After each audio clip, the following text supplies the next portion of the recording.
Welcome to the world of facts. The right to be rich. Whatever may be said in praise of poverty, the fact remains that it is not possible to live a really complete or successful life unless one is rich. No man can rise to his greatest possible height in talent or soul development unless he has plenty of money. For to unfold the soul and to develop talent, he must have many things to use, and he cannot have these things unless he has money to buy them with.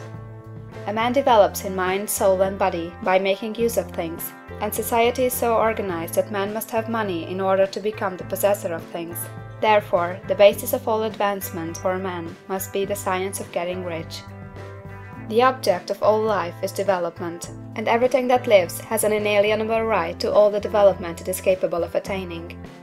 Man's right to life means his right to have the free and unrestricted use of all the things which may be necessary to his fullest mental, spiritual, and physical unfoldment, or, in other words, his right to be rich. In this book, I shall not speak of riches in a figurative way.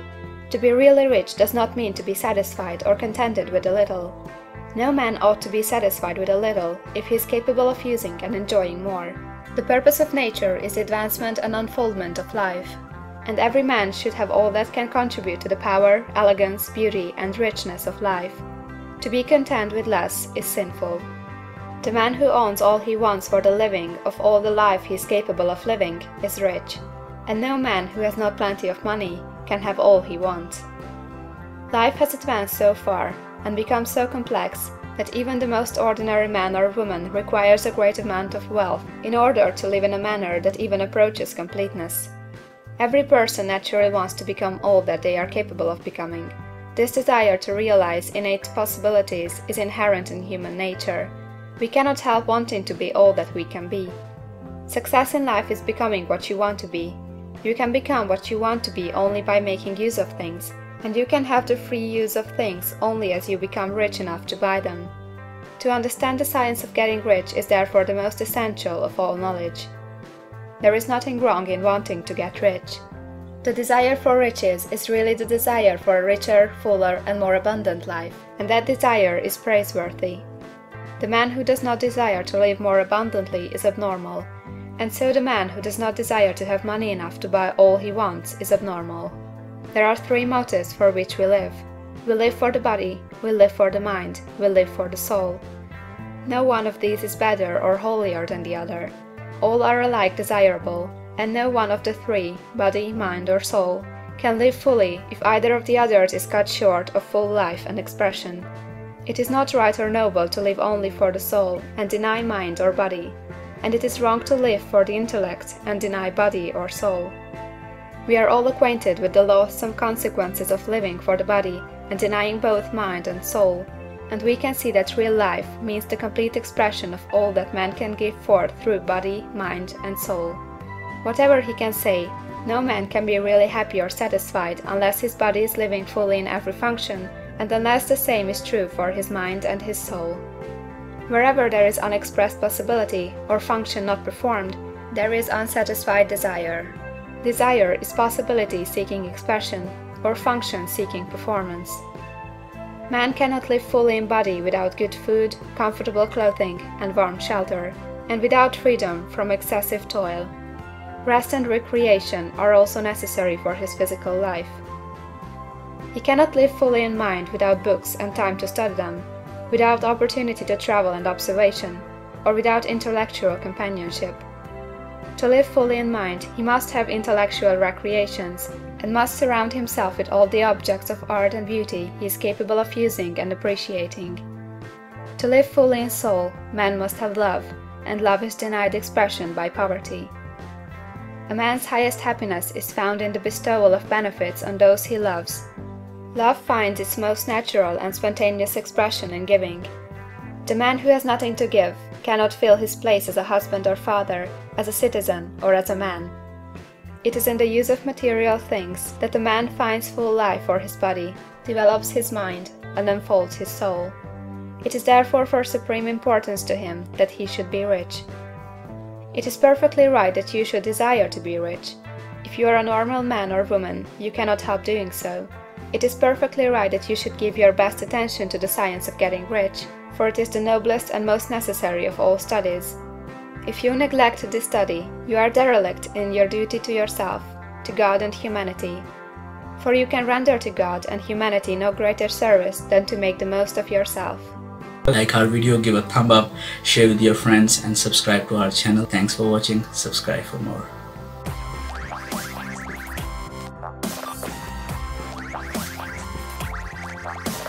Welcome to the world of facts.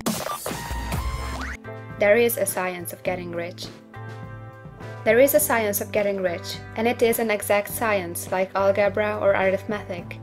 There are certain laws which govern the process of acquiring riches. Once these laws are learned and obeyed by any man, he will get rich with mathematical certainty.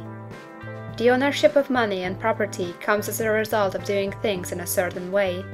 Those who do things in this certain way, whether on purpose or accidentally, get rich, while those who do not do things in this certain way, no matter how hard they work or how able they are, remain poor. It is a natural law that like causes always produce like effects, and therefore any man or woman who learns to do things in this certain way will infallibly get rich. That the above statement is true is shown by the following facts. Getting rich is not a matter of environment, for if it were, all the people in certain neighborhoods would become wealthy, the people of one city would be all rich, while those of other towns would all be poor, or the inhabitants of one state would roll in wealth, while those of an adjoining state would be in poverty. But everywhere we see rich and poor living side by side, in the same environment, and often engaged in the same vocations. When two men are in the same locality and in the same business, and one gets rich while the other remains poor, it shows that getting rich is not primarily a matter of environment.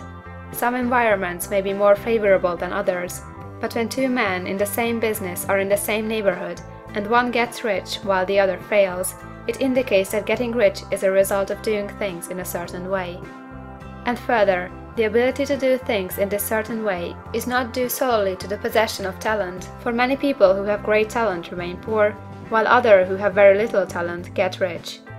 Studying the people who have got rich, we find that they are an average lot in all respects, having no greater talents or abilities than other men. It is evident that they do not get rich because they possess talents or abilities that other men have not, but because they happen to do things in a certain way. Getting rich is not the result of saving or thrift. Many very penurious people are poor, while free spenders often get rich. Nor is getting rich due to doing things which others fail to do, for two men in the same business often do almost exactly the same things, and one gets rich while the other remains poor or becomes bankrupt. From all these things, we must come to the conclusion that getting rich is the result of doing things in a certain way. If getting rich is the result of doing things in a certain way, and if like causes always produce like effects, then any man or woman who can do things in that way can become rich, and the whole matter is brought within the domain of exact science. The question arises here whether this certain way may not be so difficult that only a few may follow it. This cannot be true, as we have seen, so far as natural ability is concerned. Talented people get rich, and blockheads get rich. Intellectually brilliant people get rich, and very stupid people get rich. Physically strong people get rich, and weak and sickly people get rich. Some degree of ability to think and understand is, of course, essential. But in so far natural ability is concerned, any man or woman who has sense enough to read and understand these words can certainly get rich. Also, we have seen that it is not a matter of environment. Location counts for something. One would not go to the heart of the Sahara and expect to do successful business. Getting rich involves the necessity of dealing with men, and of being where there are people to deal with. And if these people are inclined to deal in the way you want to deal, so much the better. But that is about as far as environment goes. If anybody else in your town can get rich, so can you. And if anybody else in your state can get rich, so can you. Again, it is not a matter of choosing some particular business or profession. People get rich in every business and in every profession, while their next-door neighbors on the same vocation remain in poverty. It is true that you will do best in a business which you like and which is congenial to you. And if you have certain talents which are well developed, you will do best in a business which calls for the exercise of those talents. Also, you will do best in a business which is suited to your locality. An ice cream parlor would do better in a warm climate than in Greenland, and a salmon fishery would succeed better in the Northwest than in Florida, where there are no salmon. But, aside from these general limitations, getting rich is not dependent upon your engaging in some particular business, but upon your learning to do things in a certain way. If you are now in business and everybody else in your locality is getting rich in the same business while you are not getting rich, it is because you are not doing things in the same way that the other person is doing them. No one is prevented from getting rich by lack of capital. True, as you get capital, the increase becomes more easy and rapid, but one who has capital is already rich, and does not need to consider how to become so. No matter how poor you may be, if you begin to do things in a certain way, you will begin to get rich, and you will begin to have capital. The getting of capital is a part of the process of getting rich, and it is a part of the result which invariably follows the doing of things in a certain way. You may be the poorest man on the continent, and be deeply in debt. You may have neither friends, influence, nor resources, but if you begin to do things in this way, you must infallibly begin to get rich, for like causes must produce like effects. If you have no capital, you can get capital. If you are in the wrong business, you can get into the right business. If you are in the wrong location, you can go to the right location, and you can do so by beginning in your present business and in your present location to do things in a certain way which causes success. Like our video, give a thumb up, share with your friends and subscribe to our channel. Thanks for watching. Subscribe for more.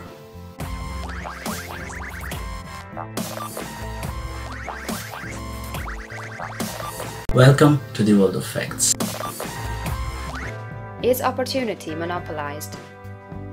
No man is kept poor because opportunity has been taken away from him, because other people have monopolized the wealth and have put a fence around it.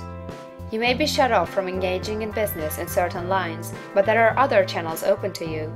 Probably it would be hard for you to get control of any of the great railroad systems. That field is pretty well monopolized. But the electric railway business is still in its infancy and offers plenty of scope for enterprise.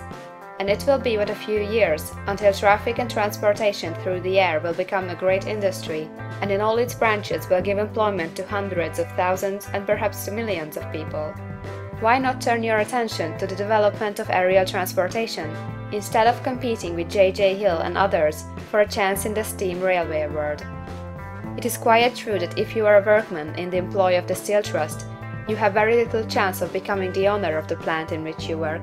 But it is also true that if you will commence the act in a certain way, you can still leave the employ of the Steel Trust. You can buy a farm of from 10 to 40 acres and engage in business as a producer of foodstuffs. There is great opportunity at this time for men who will live upon small tracts of land and cultivate the same intensively. Such men will certainly get rich. You may say that it is impossible for you to get the land, but I am going to prove to you that it is not impossible, and that you can certainly get a farm if you will go to work in a certain way. At different periods, the tide of opportunity sets in different directions, according to the needs of the whole, and the particular stage of social evolution which has been reached.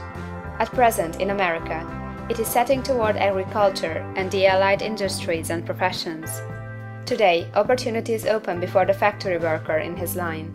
It is open before the businessman who supplies the farmer more than before the one who supplies the factory worker, and before the professional man who waits upon the farmer more than before the one who serves the working class.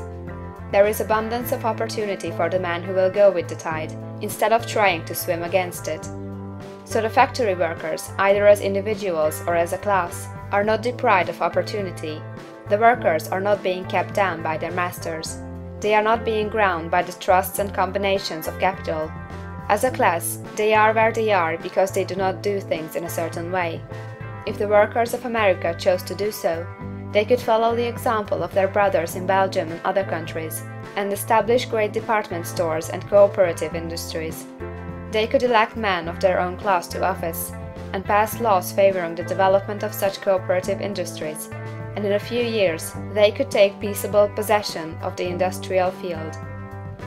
The working class may become the master class whenever they will begin to do things in a certain way. The law of wealth is the same for them as it is for all others. This they must learn, and they will remain where they are as long as they continue to do as they do. The individual worker, however, is not held down by the ignorance or the mental slothfulness of his class. He can follow the tide of opportunity to riches, and this book will tell them how. No one is kept in poverty by a shortness in the supply of riches. There is more than enough for all. A palace as large as the Capitol at Washington might be built for every family on Earth from the building material in the United States alone. And under intensive cultivation, this country would produce wool, cotton, linen, and silk enough to clothe each person in the world finer than Solomon was arrayed in all his glory, together with food enough to feed them all luxuriously. The visible supply is practically inexhaustible, and the invisible supply really is inexhaustible. Everything you see on Earth is made from one original substance, out of which all things proceed. New forms are constantly being made, and older ones are dissolving, but all are shapes assumed by one thing. There is no limit to the supply of formless stuff, or original substance. The universe is made out of it, but it was not all used in making the universe. The spaces in, through, and between the forms of the visible universe are permeated and filled with the original substance, with the formless stuff, with the raw material of all things. 10,000 times as much as has been made might still be made, and even then we should not have exhausted the supply of universal raw material. No man, therefore, is poor because nature is poor, or because there is not enough to go around. Nature is an inexhaustible storehouse of riches. The supply will never run short. Original substance is alive with creative energy and is constantly producing more forms.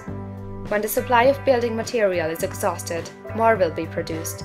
When the soil is exhausted, so that foodstuffs and materials for clothing will no longer grow upon it, it will be renewed, or more soil will be made.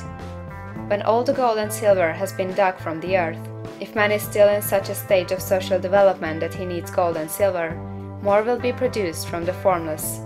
The formless stuff responds to the needs of man. It will not let him be without any good thing. This is true of man collectively. The race as a whole is always abundantly rich, and if individuals are poor, it is because they do not follow the certain way of doing things which makes the individual man rich. The formless stuff is intelligent. It is stuff which thinks. It is alive, and is always impelled toward more life. It is the natural and inherent impulse of life to seek to live more. It is the nature of intelligence to enlarge itself, and of consciousness to seek to extend its boundaries and find fuller expression. The universe of forms has been made by formless living substance, throwing itself into form in order to express itself more fully. The universe is a great living presence, always moving inherently toward more life and fuller functioning. Nature is formed for the advancement of life.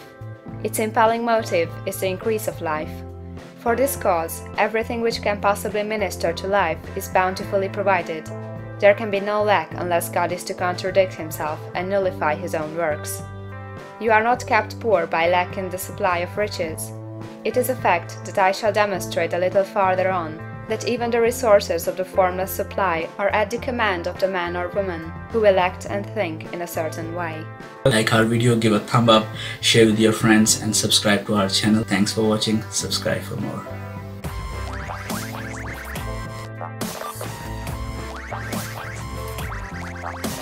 Welcome to the world of facts. The first principle in the science of getting rich. Thought is the only power which can produce tangible riches from the formless substance. The stuff, from which all things are made, is a substance which thinks, and the thought of form in this substance produces the form. Original substance moves according to its thoughts. Every form and process you see in nature is the visible expression of a thought in original substance. As the formless stuff thinks of a form, it takes that form. As it thinks of a motion, it makes that motion. That is the way all things were created. We live in a thought world, which is part of a thought universe. The thought of a moving universe extended throughout formless substance, and the thinking stuff moving according to that thought took the form of systems of planets and maintains that form. Thinking substance takes the form of its thought and moves according to the thought. Holding the idea of a circling system of suns and worlds, it takes the form of these bodies and moves them as it thinks. Thinking the form of a slow-growing oak tree, it moves accordingly and produces the tree, though centuries may be required to do the work. In creating, the formless seems to move according to the lines of motion it has established. The thought of an oak tree does not cause the instant formation of a full-grown tree, but it does start in motion the forces which will produce the tree along established lines of growth. Every thought of form, held in thinking substance, causes the creation of the form, but always, or at least generally, along lines of growth and action already established. The thought of a house of a certain construction, if it were impressed upon formless substance, might not cause the instant formation of the house, but it would cause the turning of creative energies already working in trade and commerce into such channels as to result in the speedy building of the house. And if there were no existing channels through which the creative energy could work, then the house would be formed directly from primal substance, without waiting for the slow processes of the organic and inorganic world. No thought of form can be impressed upon original substance without causing the creation of the form. Man is a thinking center, and can originate thought. All the forms that man fashions with his hands must first exist in his thought. He cannot shape a thing until he has thought that thing. And so far man has confined his efforts wholly to the work of his hands. He has applied manual labor to the world of forms, seeking to change or modify those already existing. He has never thought of trying to cause the creation of new forms by impressing his thoughts upon formless substance. When man has a thought form, he takes material from the forms of nature, and makes an image of the form which is in his mind. He has so far made little or no effort to cooperate with formless intelligence, to work with the Father. He has not dreamed that he can do what he sees the Father doing. Man reshapes and modifies existing forms by manual labor. He has given no attention to the question whether he may not produce things from formless substance by communicating his thoughts to it. We propose to prove that he may do so, to prove that any man or woman may do so, and to show how. As our first step, we must lay down three fundamental propositions. First, we assert that there is one original formless stuff, or substance, from which all things are made. All the seemingly many elements are but different presentations of one element. All the many forms found in organic and inorganic nature are but different shapes, made from the same stuff. And this stuff is thinking stuff. The thought held in it produces the form of the thought. Thought, in thinking substance, produces shapes. Man is a thinking center, capable of original thought. If man can communicate his thought to original thinking substance, he can cause the creation or formation of the thing he thinks about. To summarize this, there is a thinking stuff from which all things are made, and which, in its original state, permeates, penetrates, and fills the interspaces of the universe. The thought, in this substance, produces the thing that is imaged by the thought. Man can form things in his thought, and by impressing his thought upon formless substance, can cause the thing he thinks about to be created. It may be asked if I can prove these statements, and without going into details, I answer that I can do so, both by logic and experience.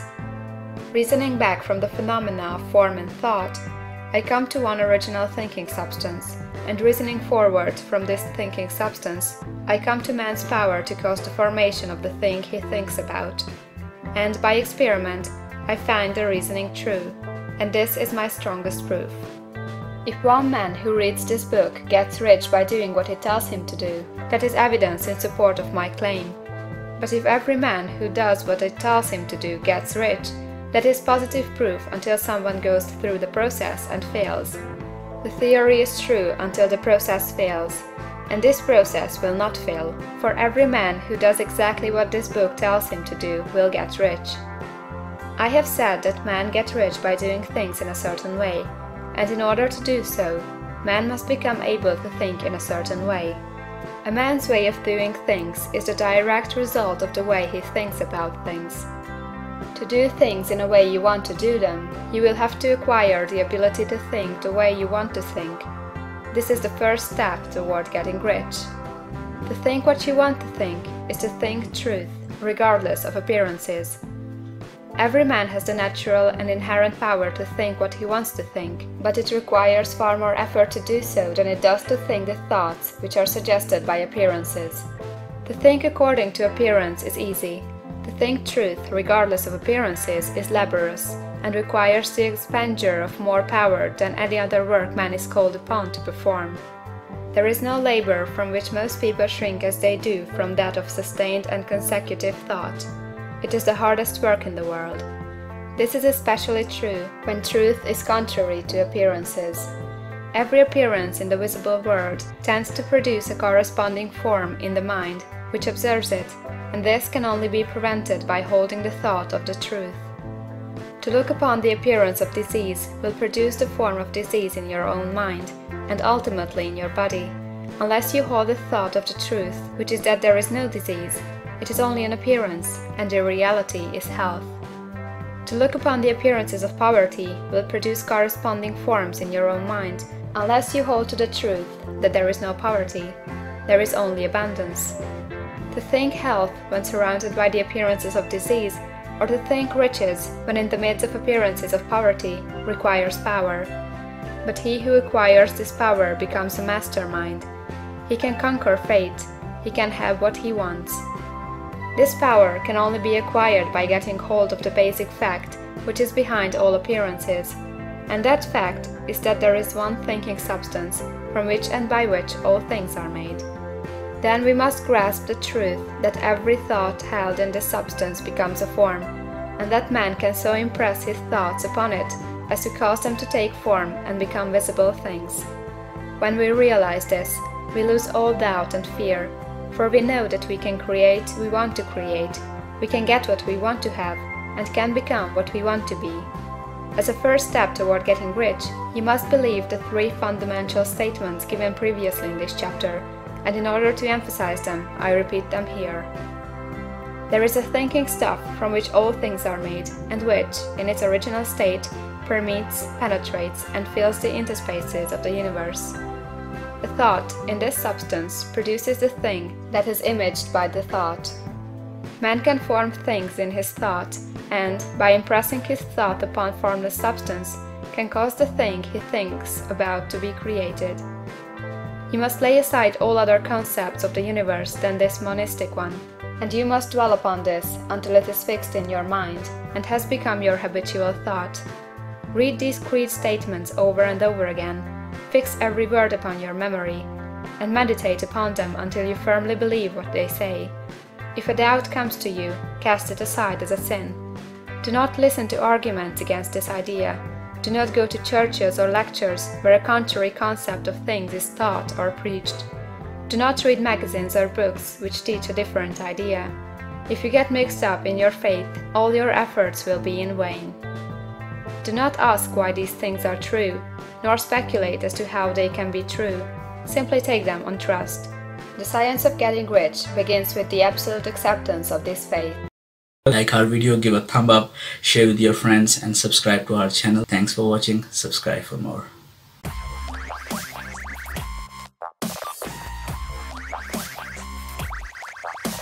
Welcome to the world of facts.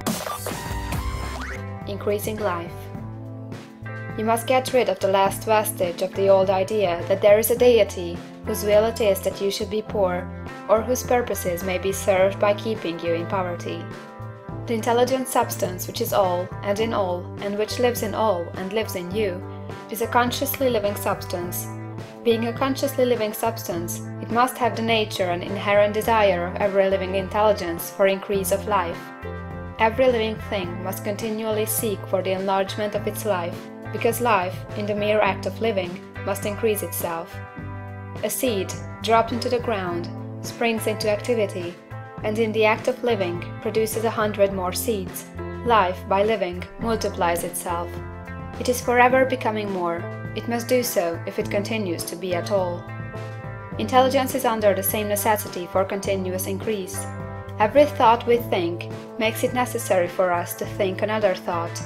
Consciousness is continually expanding. Every fact we learn leads us to the learning of another fact. Knowledge is continually increasing. Every talent we cultivate brings to the mind the desire to cultivate another talent.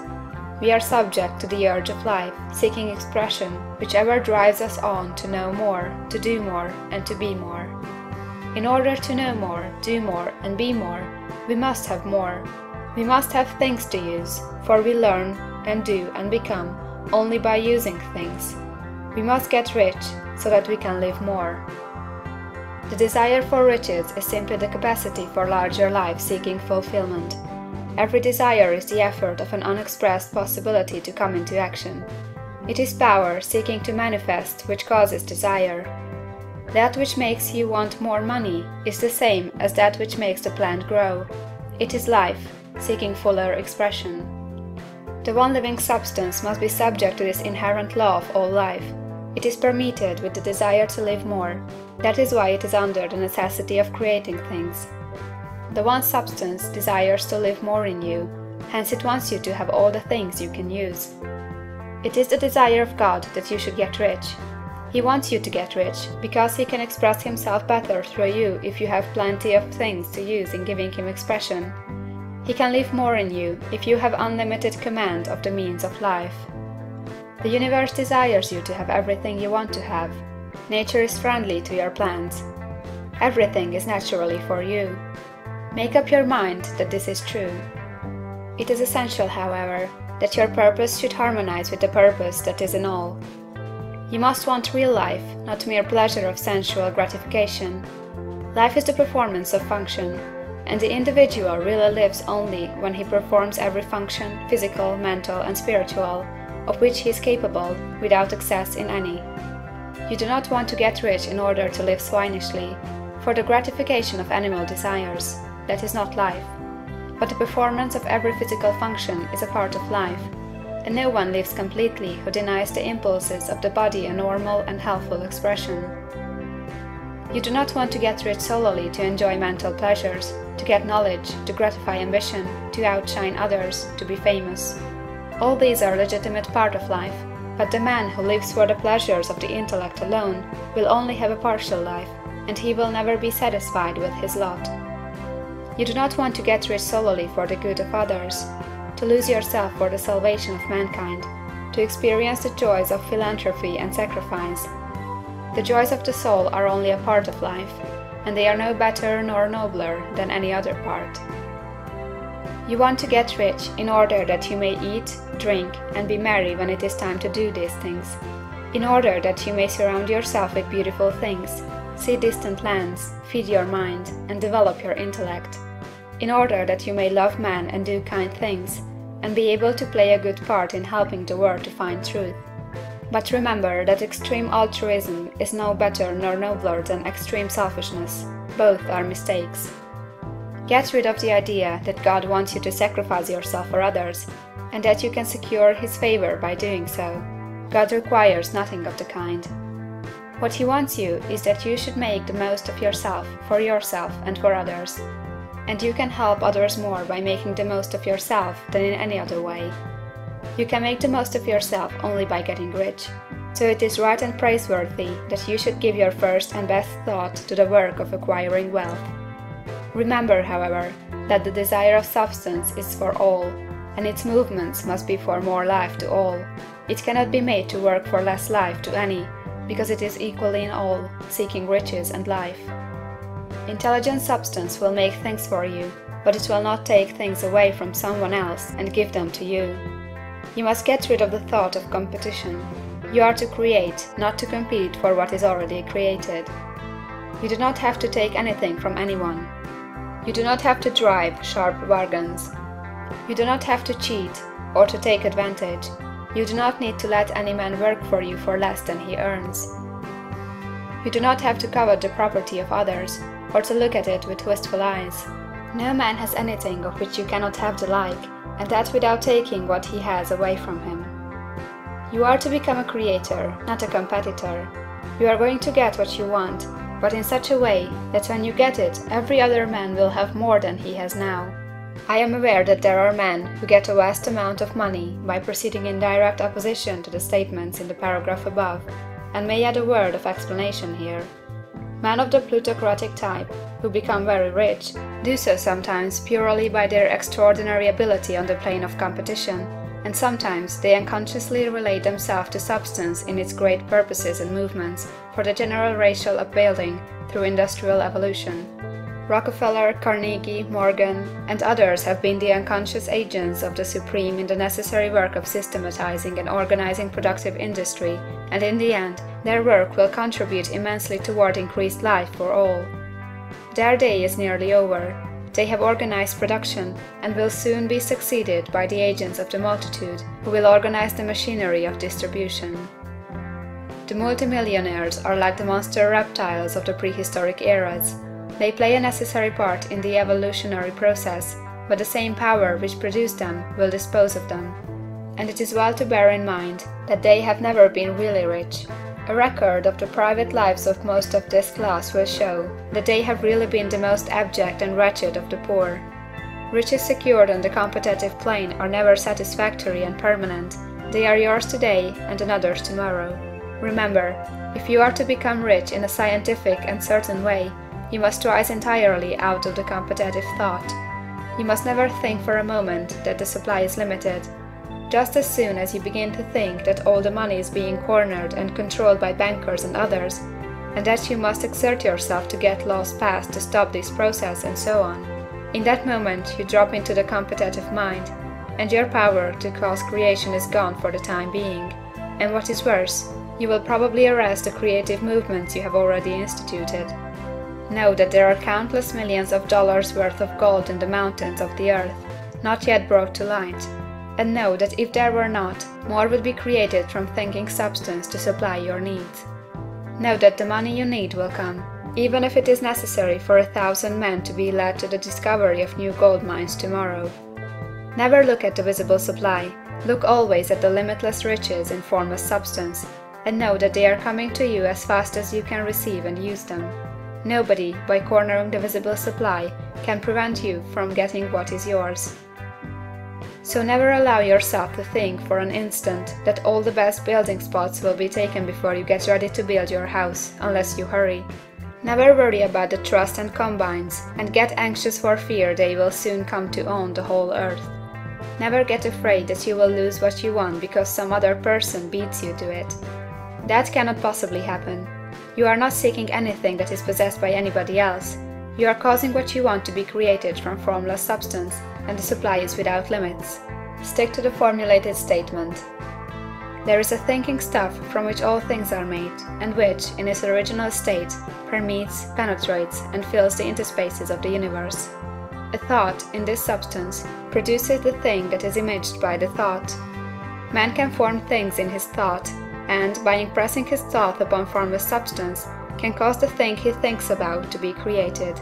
Like our video, give a thumb up, share with your friends, and subscribe to our channel. Thanks for watching. Subscribe for more.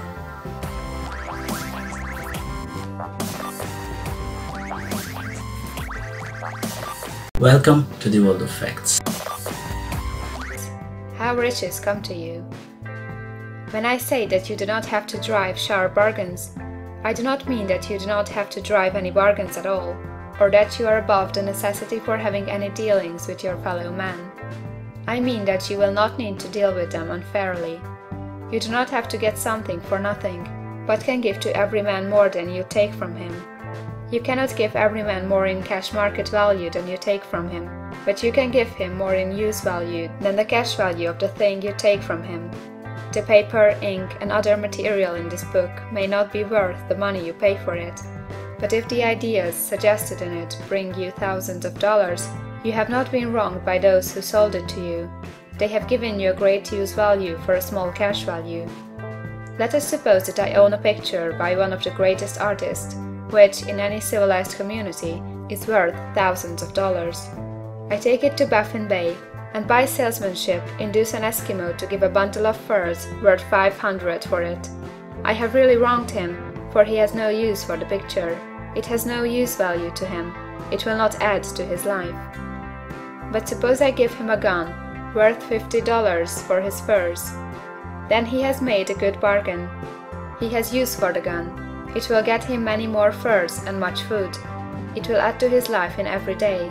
It will make him rich. When you rise from the competitive to the creative plane, you can scan your business transactions very strictly, and if you are selling any man anything which does not add more to his life than the thing he gives you in exchange, you can afford to stop it. You do not have to beat anybody in business. And if you are in a business which does beat people, get out of it at once. Give every man more in use value than you take from him in cash value. Then you are adding to the life of the world by every business transaction. If you have people working for you, you must take from them more cash value than you pay them in wages. But you can so organize your business that it will be filled with the principle of advancement, and so that each employee who wishes to do so may advance a little every day. You can make your business do for your employees what this book is doing for you. You can so conduct your business that it will be a sort of ladder, by which every employee who will take the trouble may climb to riches himself, and given the opportunity, if you will not do so, it is not your fault. And finally, because you are to cause the creation of your riches from formless substance which permeates all your environment, it does not follow that they are to take shape from the atmosphere and come into being before your eyes. If you want a sewing machine, for instance, I do not mean to tell you that you are to impress the thought of a sewing machine on thinking substance until the machine is formed without hands in the room where you sit or elsewhere. But if you want a sewing machine, hold the mental image of it with the most positive certainty that it is being made, or is on its way to you. After once forming the thought, have the most absolute and unquestioning faith that the sewing machine is coming. Never think of it or speak of it in any other way than as being sure to arrive. Claim it as already yours. It will be brought to you by the power of the Supreme Intelligence acting upon the minds of men. If you live in Maine, it may be that a man will be brought from Texas or Japan to engage in some transaction which will result in your getting what you want. If so, the whole matter will be as much to that man's advantage as it is to yours. Do not forget for a moment that the thinking substance is through all, in all, communicating with all, and can influence all. The desire of thinking substance for fuller life and better living has caused the creation of all the sewing machines already made, and it can cause the creation of millions more, and will, whenever man set it in motion by desire and faith, and by acting in a certain way. You can certainly have a sewing machine in your house, and it is just as certain that you can have any other thing or things which you want, and which you will use for the advancement of your own life and the lives of others. You need not hesitate about asking largely. It is your Father's pleasure to give you the kingdom, said Jesus. Original substance wants to live all that is possible in you, and wants you to have all that you can or will use for the living of the most abundant life. If you fix upon your consciousness the fact that the desire you feel for the possession of riches is one with the desire of omnipotence for more complete expression, your faith becomes invincible. Once I saw a little boy sitting at a piano and vainly trying to bring harmony out of the keys, and I saw that he was grieved and provoked by his inability to play real music. I asked him the cause of this vexation, and he answered, "I can feel the music in me, but I can't make my hands go right." The music in him was the urge of original substance, containing all the possibilities of all life. All that there is of music was seeking expression through the child. God, the one substance, is trying to live and do and enjoy things through humanity. He is saying, I want hands to build wonderful structures, to play divine harmonies, to paint glorious pictures. I want feet to run my errands, eyes to see my beauties, tongues to tell mighty truths, and to sing marvelous songs, and so on. All that there is of possibility is seeking expression through man. God wants those who can play music to have pianos and every other instrument, and to have the means to cultivate their talents to the fullest extent. He wants those who can appreciate beauty to be able to surround themselves with beautiful things. He wants those who can discern the truth to have every opportunity to travel and observe. He wants those who can appreciate dress to be beautifully clothed, and those who can appreciate good food to be luxuriously fed. He wants all these things because it is himself that enjoys and appreciates them. It is God who wants to play and sing and enjoy beauty and proclaim truth and wear fine clothes and eat good foods. It is God that worketh in you to will and to do, said Paul. The desire you feel for riches is the infinite seeking to express himself in you, as he sought to find expression in the little boy at the piano. So you need not hesitate to ask largely. Your part is to focalize and express the desire to God. This is a difficult point with most people. They retain something of the old idea that poverty and self-sacrifice are pleasing to God. They look upon poverty as a part of the plan, a necessity of nature. They have the idea that God has finished his work and made all that he can make, and that the majority of men must stay poor, because there is not enough to go around. They hold so much to this erroneous thought that they feel ashamed to ask for wealth. They try not to want more than a very modest competence, just enough to make them fairly comfortable. I recall now a case of one student who was told that he must get in mind a clear picture of the things he desired, so that the creative thought of them might be impressed on formless substance. He was a very poor man, living in a rented house and having only what he earned from day to day, and he could not grasp the fact that all wealth was his.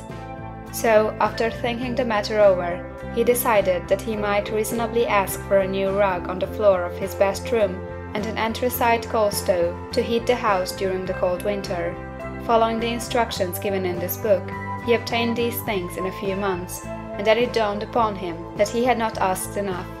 He went through the house in which he lived, and planned all the improvements he would like to make in it. He mentally added a bay window here, a room there, until it was complete in his mind as his ideal home, and then he planned its furnishings. Holding the whole picture in his mind, he began living in the certain way, and moving toward what he wanted, and he owns the house now, and is rebuilding it after the form of his mental image. And now, with still larger faith, he is going on to get greater things. It has been unto him according to his faith, and it is so with you and with all of us. Like our video, give a thumb up, share with your friends and subscribe to our channel. Thanks for watching. Subscribe for more.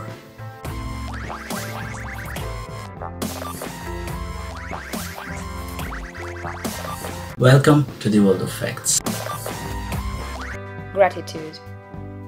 The illustrations given in the last chapter will have conveyed to the reader the fact that the first step toward getting rich is to convey the idea of your wants to the formless substance.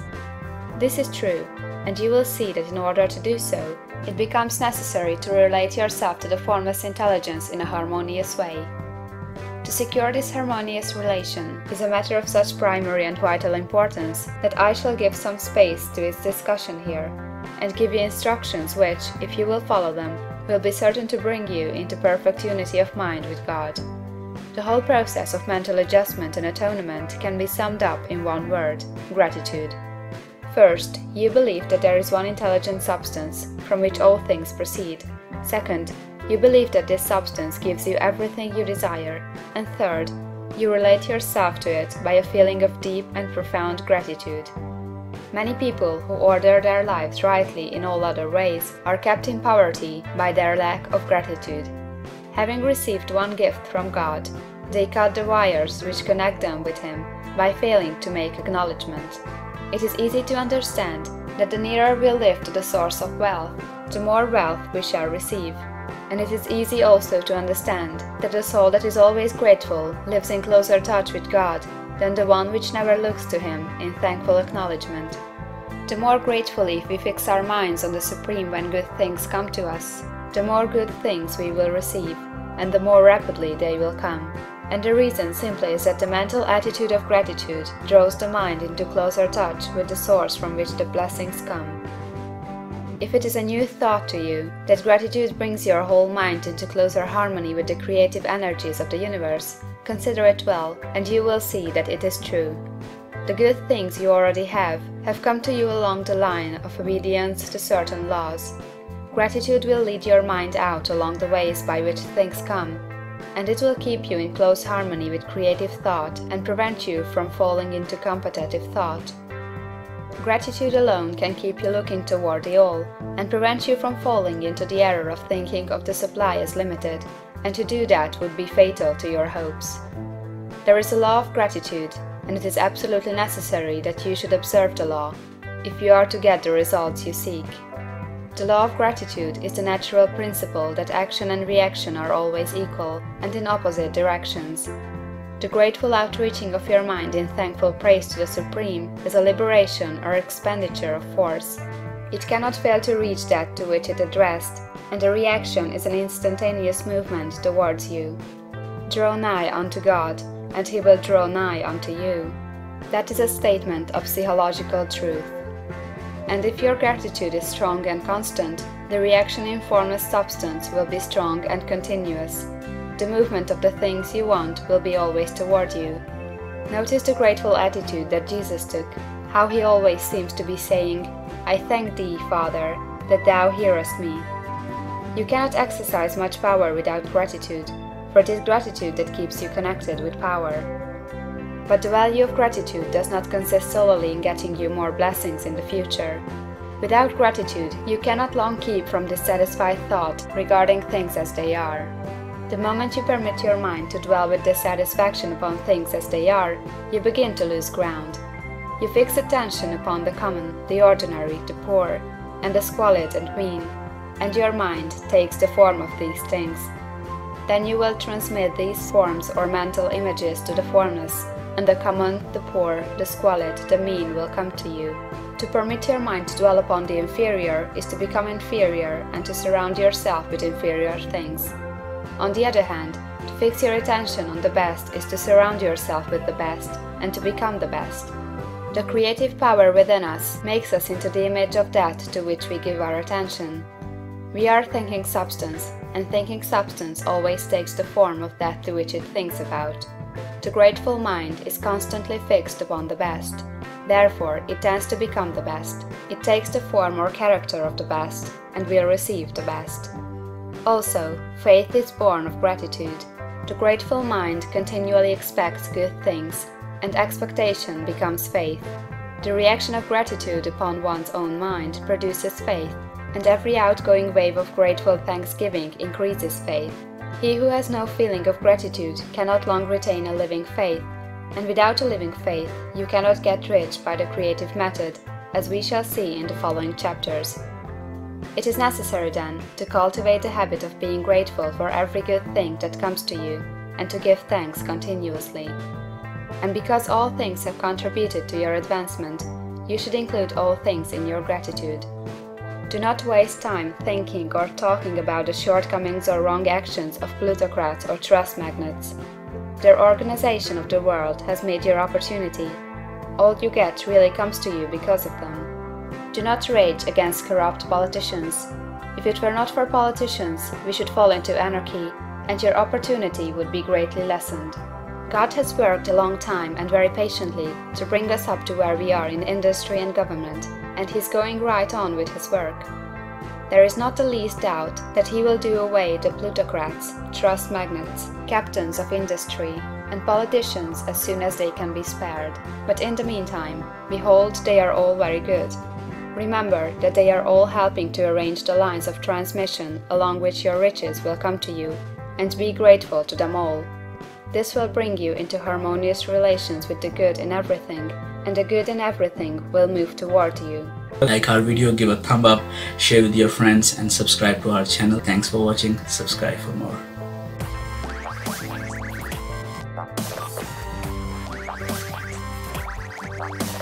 Welcome to the world of facts. Thinking in a certain way. Turn back to chapter 6 and read again the story of the man who formed the mental image of his house, and you will get a fair idea of the initial step toward getting rich. You must form a clear and definite mental picture of what you want. You cannot transmit an idea unless you have it yourself. You must have it before you can give it. And many people fail to impress thinking substance because they have themselves only a vague and misty concept of the things they want to do, to have, or to become. It is not enough that you should have a general desire for wealth, to do good with. Everybody has that desire. It is not enough that you should have a wish to travel, see things, live more, etc. Everybody has those desires also. If you are going to send a wireless message to a friend, you would not send the letters of the alphabet in their order and let him construct the message for himself, nor would you take words at random from the dictionary. You would send a coherent sentence, one which meant something. When you try to impress your wants upon substance, remember that it must be done by a coherent statement. You must know what you want and be definite. You can never get rich or start the creative power into action by sending out unformed longings and vague desires. Go over your desires just as the man I have described went over his house. See just what you want, and get a clear mental picture of it as you wish it to look when you get it. That clear mental picture you must have continually in mind, as the sailor has in mind the port toward which he is sailing the ship. You must keep your face toward it all the time. You must no more lose sight of it than the steersman loses sight of the compass. It is not necessary to take exercises in concentration, nor to set apart special times for prayer and affirmation, nor to go into the silence, nor to do occult stunt of any kind. These things are well enough, but all you need is to know what you want, and to want it badly enough so that it will stay in your thoughts. Spend as much your leisure time as you can in contemplating your picture, but no one needs to take exercises to concentrate his mind on a thing he really wants. It is the things you do not really care about which require effort to fix your attention upon them. And unless you really want to get rich, so that the desire is strong enough to hold your thoughts directed to the purpose as the magnetic pole holds the needle of the compass, it will hardly be worthwhile for you to try to carry out the instructions given in this book. The methods herein set forth are for people whose desire for riches is strong enough to overcome mental laziness and the love of ease, and make them work. The more clear and definite you make your picture then, and the more you dwell upon it, bringing out all its delightful details, the stronger your desire will be, and the stronger your desire, the easier it will be to hold your mind fixed upon the picture of what you want. Something more is necessary, however, than merely to see the picture clearly. If that is all you do, you are only a dreamer, and will have little or no power for accomplishment. Behind your clear vision must be the purpose to realize it, to bring it out in tangible expression. And behind this purpose must be an invincible and unwavering faith that the thing is already yours, that it is at hand and you have only to take possession of it. Live in the new house mentally until it takes form around you physically. In the mental realm, enter at once into full enjoyment of the things you want. Whatsoever things ye ask for when ye pray, believe that ye receive them, and ye shall have them, said Jesus. See the things you want as if they were actually around you all the time. See yourself as owning and using them. Make use of them in imagination just as you will use them when they are your tangible possessions. Dwell upon your mental picture until it is clear and distinct, and then take the mental attitude of ownership toward everything in that picture. Take possession of it, in mind, in the full faith that it is actually yours. Hold to this mental ownership. Do not waver for an instant in the faith that it is real. And remember what was said in the preceding chapter about gratitude. Be as thankful for it all the time as you expect it to be when it has taken form.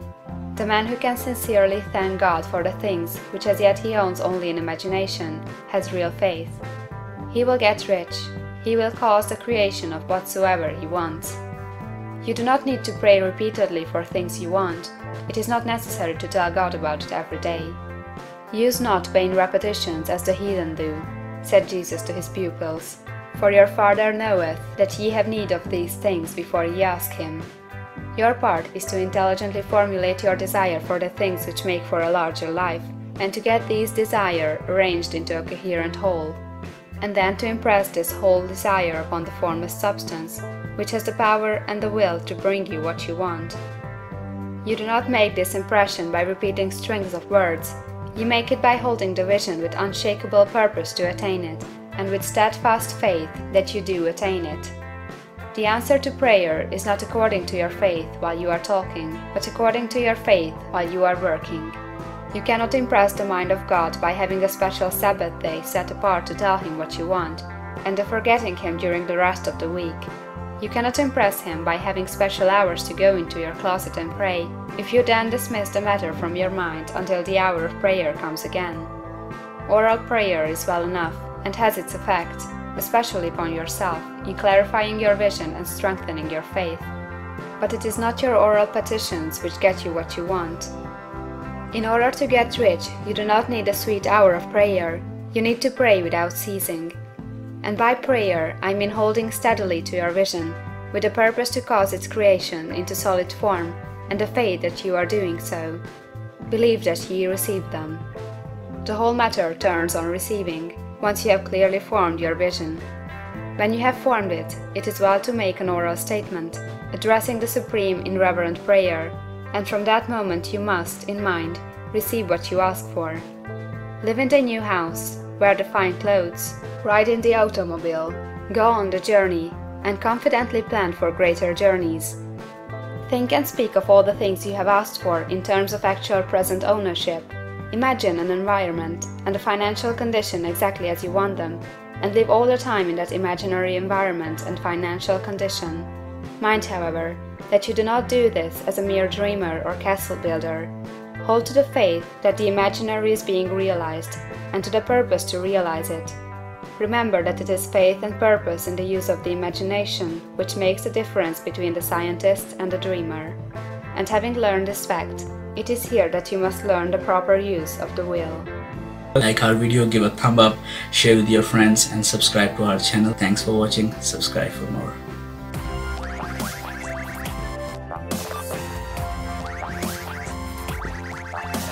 Welcome to the world of facts. How to use the will. To set about getting rich in a scientific way, you do not try to apply your willpower to anything outside of yourself. You have no right to do so anyway. It is wrong to apply your will to other men and women in order to get them do what you wish done. It is as flagrantly wrong to coerce people by mental power as it is to coerce them by physical power. If compelling people by physical force to do things for you reduces them to slavery, compelling them by mental means accomplishes exactly the same thing. The only difference is in methods. If taking things from people by physical force is robbery, then taking things by mental force is robbery also. There is no difference in principle. You have no right to use your willpower upon another person, even for his own good, for you do not know what is for his good. The science of getting rich does not require you to apply power or force to any other person, in any way whatsoever. There is not the slightest necessity for doing so. Indeed, any attempt to use your will upon others will only tend to defeat your purpose. You do not need to apply your will to things in order to compel them to come to you. That would simply be trying to coerce God, and would be foolish and useless, as well as irreverent. You do not have to compel God to give you good things, any more than you have to use your willpower to make the sun rise.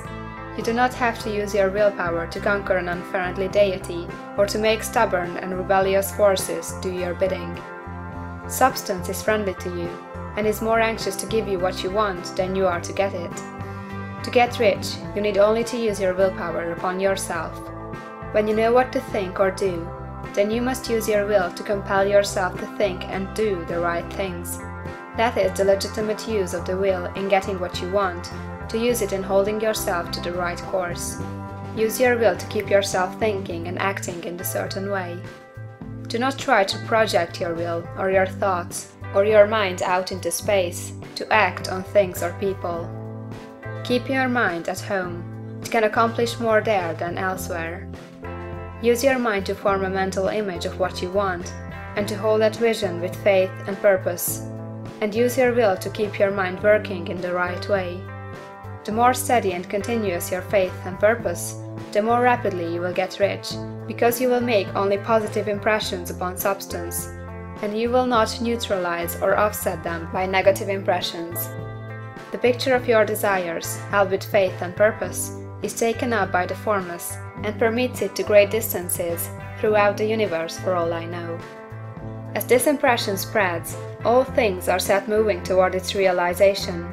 Every living thing, every inanimate thing, and the things yet uncreated, are stirred toward bringing into being that which you want. All force begins to be exerted in that direction. All things begin to move toward you. The minds of people, everywhere, are influenced toward doing the things necessary to the fulfilling of your desires, and they work for you unconsciously. But you can check all this by starting a negative impression in the formless substance. Doubt or unbelief is as certain to start a movement away from you, as faith and purpose are to start one toward you. It is by not understanding this that most people who try to make use of mental science in getting rich make their failure. Every hour and moment you spend in giving heed to doubts and fears, every hour you spend in worry, every hour in which your soul is possessed by unbelief, sets a current away from you in the whole domain of intelligent substance. All the promises are unto them that believe, and onto them only. Notice how insistent Jesus was upon his point of belief, and now you know the reason why. Since belief is all important, it behooves you to guard your thoughts, and as your beliefs will be shaped in a very great extent by the things you observe and think about, it is important that you should command your attention. And here the will comes into use, for it is by your will that you determine upon what things your attention shall be fixed. If you want to become rich, you must not make a study of poverty. Things are not brought into being by thinking about their opposites. Health is never to be attained by studying disease and thinking about disease.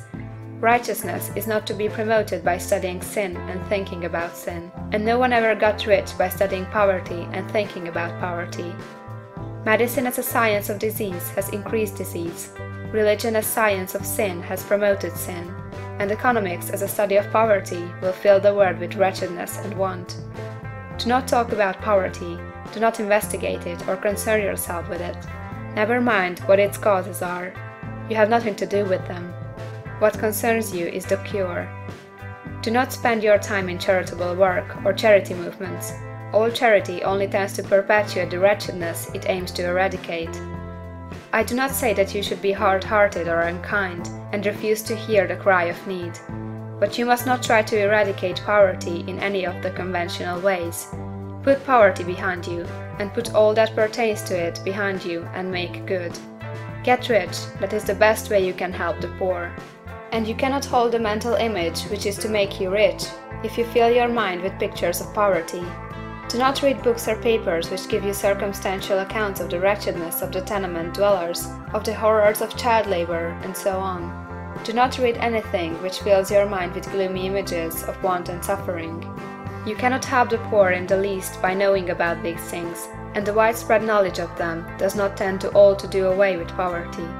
What tends to do away with poverty is not the getting of pictures of poverty into your mind, but getting pictures of wealth into the minds of the poor. You are not deserting the poor in their misery when you refuse to allow your mind to be filled with pictures of that misery.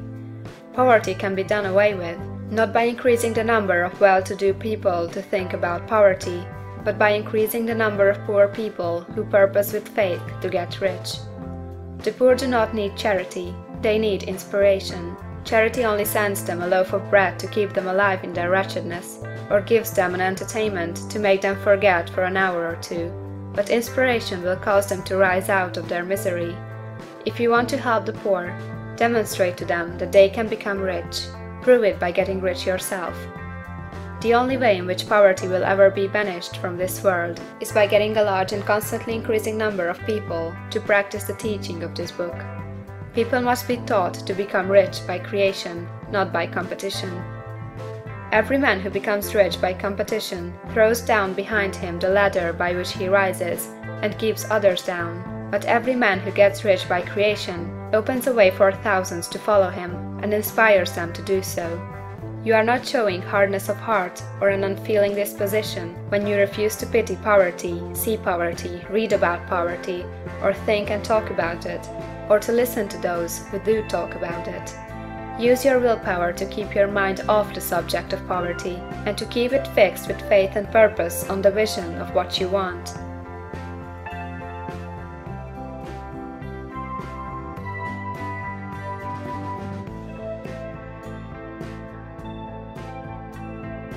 Like our video, give a thumb up, share with your friends, and subscribe to our channel. Thanks for watching. Subscribe for more.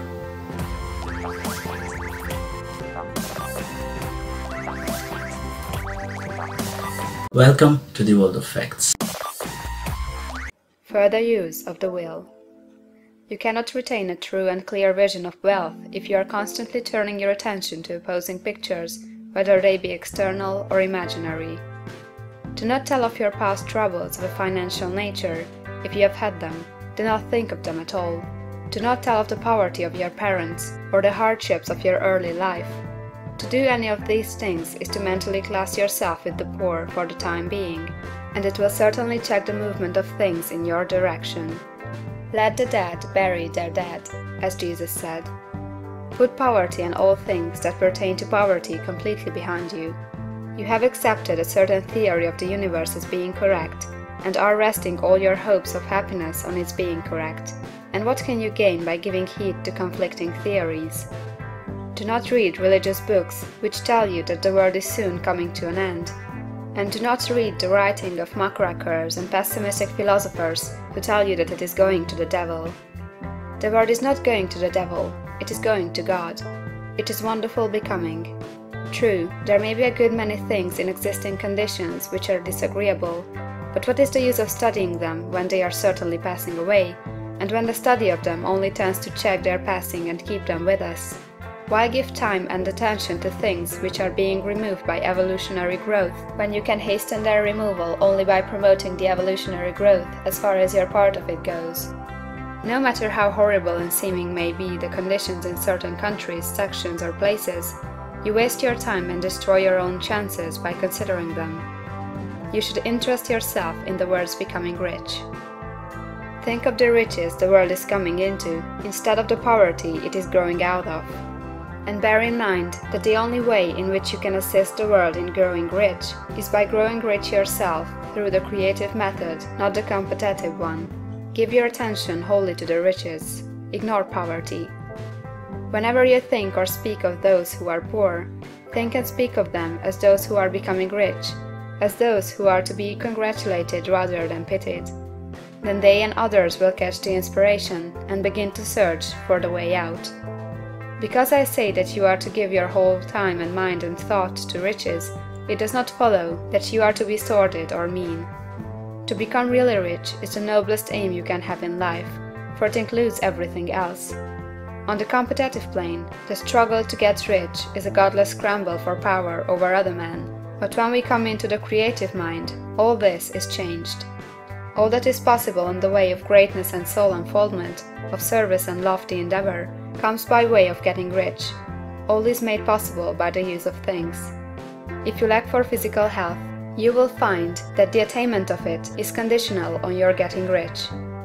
Only those who are emancipated from financial worry and who have the means to live a carefree existence and follow hygienic practices can have and retain health. Moral and spiritual greatness is possible only to those who are above the competitive battle of existence, and only those who are becoming rich on the plane of creative thought are free from the degrading influences of competition. If your heart is set on domestic happiness, remember that love flourishes best where there is refinement, a high level of thought, and freedom from corrupting influences, and these are to be found only where riches are attained by the exercise of creative thought, without strife or rivalry. You can aim at nothing so great or noble, I repeat, as to become rich, and you must fix your attention upon your mental picture of riches, to the exclusion of all that may tend to dim or obscure the vision. You must learn to see the underlying truth in all things.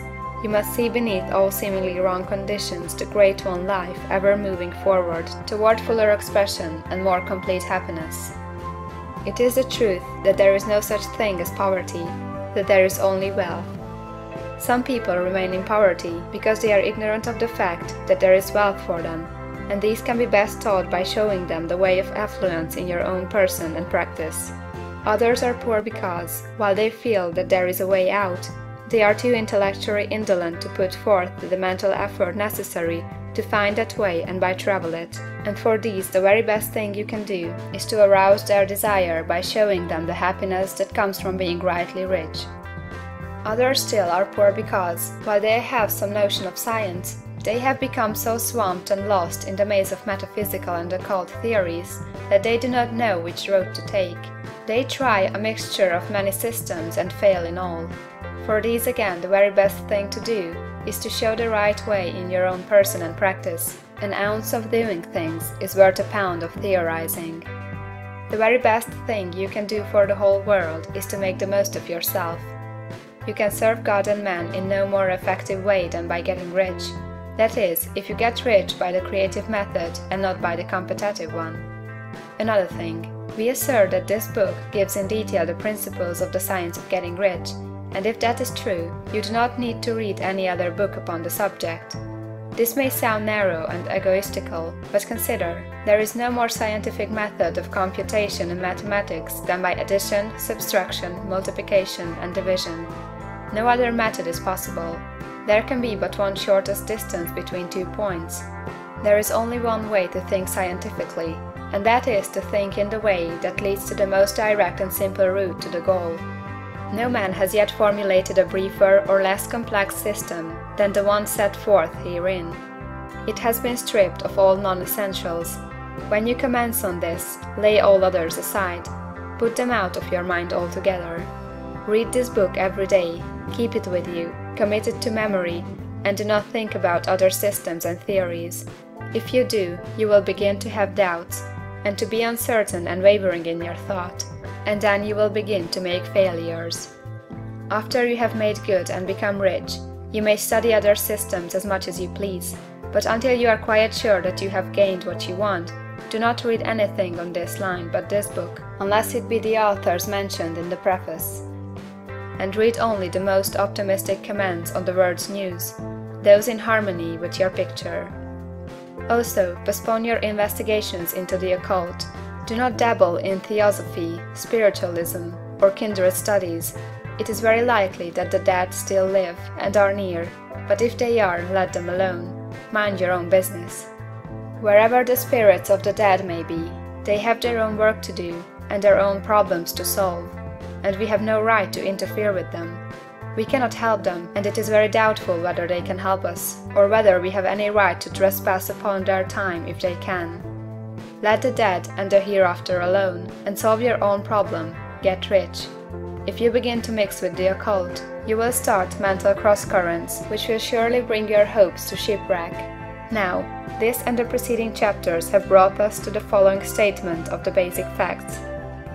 There is a thinking stuff from which all things are made, and which, in its original state, permeates, penetrates, and fills the interspaces of the universe.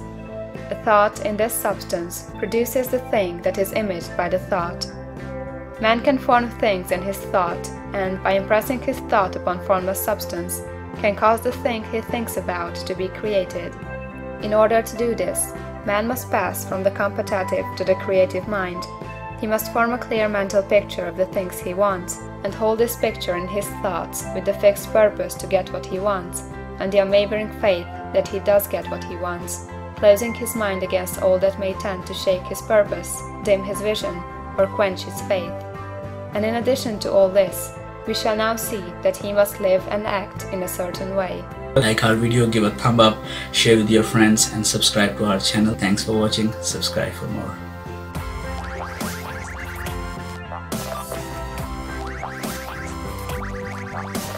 Welcome to the world of facts. Acting in a certain way. Thought is the creative power, or the impelling force which causes the creative power to act. Thinking in a certain way will bring riches to you, but you must not rely upon thought alone, paying no attention to personal action.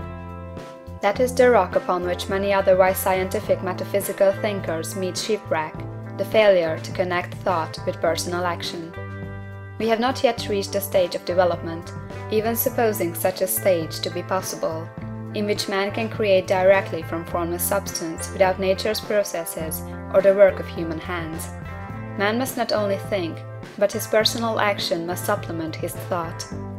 By thought, you can cause the gold in the hearts of the mountains to be impelled toward you, but it will not mine itself, refine itself, coin itself into double eagles, and come rolling along the roads seeking its way into your pocket. Under the impelling power of the Supreme Spirit, man's affairs will be so ordered that someone will be led to mine the gold for you.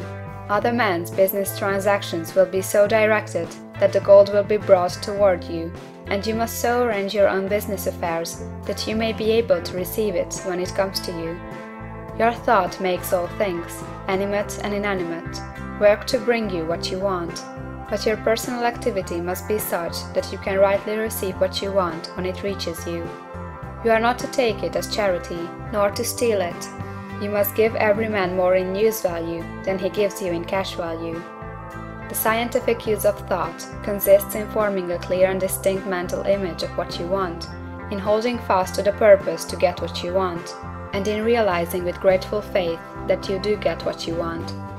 Do not try to project your thought in any mysterious or occult way, with the idea of having it go out and do things for you. That is wasted effort, and will weaken your power to think with sanity. The action of thought in getting rich is fully explained in the preceding chapters. Your faith and purpose positively impress your vision upon formless substance, which has the same desire for more life that you have, and this vision, received from you, sets all the creative forces at work in and through their regular channels of action, but directed toward you. It is not your part to guide or supervise the creative process. All you have to do with that is to retain your vision, stick to your purpose, and maintain your faith and gratitude. But you must act in a certain way, so that you can appropriate what is yours when it comes to you, so that you can meet the things you have in your picture and put them in their proper places as they arrive. You can really see the truth of this. When things reach you, they will be in the hands of other men, who will ask an equivalent for them. And you can only get what is yours by giving the other man what is his. Your pocketbook is not going to be transformed into a Fortunatus purse, which shall be always full of money without effort on your part. This is a crucial point in the science of getting rich. Right here, when thought and personal action must be combined. There are very many people who, consciously or unconsciously, set the creative forces in action by the strength and persistence of their desires, but who remain poor because they do not provide for the reception of the thing they want when it comes. By thought, the thing you want is brought to you. By action, you receive it. Whatever your action is to be, it is evident that you must act now. You cannot act in the past, and it is essential to the clearness of your mental vision that you dismiss the past from your mind. You cannot act in the future, for the future is not here yet. And you cannot tell how you will want to act in any future contingency until that contingency has arrived. Because you are not in the right business or the right environment now, do not think that you must postpone action until you get into the right business or environment. And do not spend time in the present taking thought as to the best course in possible future emergencies. Have faith in your ability to meet any emergency when it arrives. If you act in the present with your mind on the future, your present action will be with a divided mind and will not be effective. Put your whole mind into present action. Do not give your creative impulse to original substance, and then sit down and wait for results. If you do, you will never get them. Act now. There is never any time but now, and there never will be any time but now. If you are ever to begin to make ready for the reception of what you want, you must begin now. And your action, whatever it is, must most likely be in your present business or employment, and must be upon the persons and things in your present environment. You cannot act where you are not. You cannot act where you have been, and you cannot act where you are going to be. You can act only where you are. Do not bother as to whether yesterday's work was well done or ill done. Do today's work well. Do not try to do tomorrow's work now. There will be plenty of time to do that when you get to it. Do not try, by occult or mystical means, to act on people or things that are out of your reach. Do not wait for a change of environment before you act. Get a change of environment by action. You can so act upon the environment in which you are now as to cause yourself to be transferred to a better environment. Hold with faith and purpose the vision of yourself in the better environment, but act upon your present environment with all your heart, and with all your strength, and with all your mind. Do not spend any time in daydreaming or castle building. Hold to the one vision of what you want, and act now. Do not cast about seeking some new thing to do, or some strange, unusual, or remarkable action to perform as a first step toward getting rich. It is probable that your actions, at least for some time to come, will be those you have been performing for some time past. But you are to begin now to perform these actions in a certain way, which will surely make you rich. If you are engaged in some business, and feel that it is not the right one for you, do not wait until you get into the right business before you begin to act. Do not feel discouraged, or sit down and lament because you are misplaced. No man was ever so misplaced but that he could not find the right place, and no man ever became so involved in the wrong business but that he could get into the right business.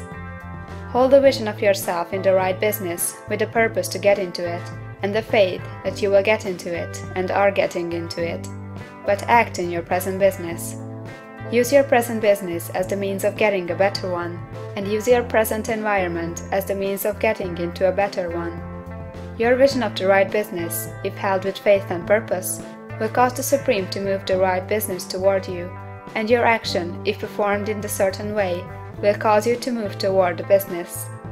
If you are an employee or wage earner, and feel that you must change places in order to get what you want, do not project your thought into space and rely upon it to get you another job. It will probably fail to do so. Hold a vision of yourself in the job you want, while you act with faith and purpose on the job you have, and you will certainly get the job you want. Your vision and faith will set the creative force in motion to bring it toward you, and your action will cause the forces in your own environment to move you toward the place you want. In closing this chapter, we will add another statement to our syllabus. There is a thinking stuff from which all things are made, and which, in its original state, permeates, penetrates, and fills the interspaces of the universe. A thought, in this substance, produces the thing that is imaged by the thought. Man can form things in his thought, and, by impressing his thought upon formless substance, can cause the thing he thinks about to be created. In order to do this, man must pass from the competitive to the creative mind. He must form a clear mental picture of the thing he wants, and hold this picture in his thoughts, with the fixed purpose to get what he wants, and the unwavering faith that he does get what he wants, closing his mind to all that may tend to shake his purpose, dim his vision, or quench his faith. Like our video, give a thumb up, share with your friends, and subscribe to our channel. Thanks for watching. Subscribe for more.